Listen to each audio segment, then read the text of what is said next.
Hey guys, good morning. Ito na naman si Inday ng Dubai. So meron ako i-share sa inyo kung ano yung bagay na hindi mawawala sa akin kahit saan ako pumunta. So ngayon na pala ay August 20. So malapit na akong bumalik sa work dahil padating na din yung amo ko. So ngayon habang nandito pa ako sa bed na inuupahan ko, papakita ko sa inyo ano yung bagay na hindi mawawala. Simula nung bata pa. Wait lang. Ito guys, alam nyo, nung bata ako, hindi talaga ako makatulog pag wala yung kulambo. Literal yun.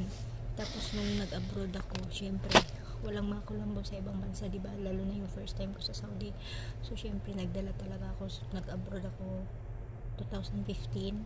So nagdala ako ng kulambo. Ngayon andito ako sa Dubai. Yung kulambo na dala ko last year nung nagbakasyon ako, ito na siya ngayon. Sobrang lala, literal, wasak-wasak na.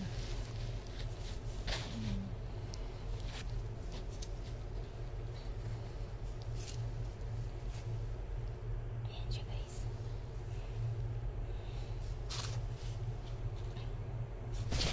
Kailangan ko na ng bago guys, kaso lang walang ganito dito sa abroad. So meron akong friend na umuwi ng Pinas. So nag-ano ko sa kanya, nadala niya ako ng kulambo. Dito ko na lang bayaran kasi talagang wala nito, wasak na. Eh ngayon hindi siya nagdala. So wala, super sad ako. Maghihintay na lang ako ng next year pag uwi ko ng Pinas, saka ako magdadala ulit.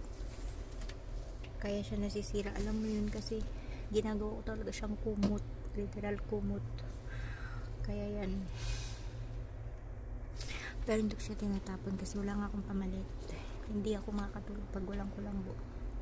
Yun lang guys, bye!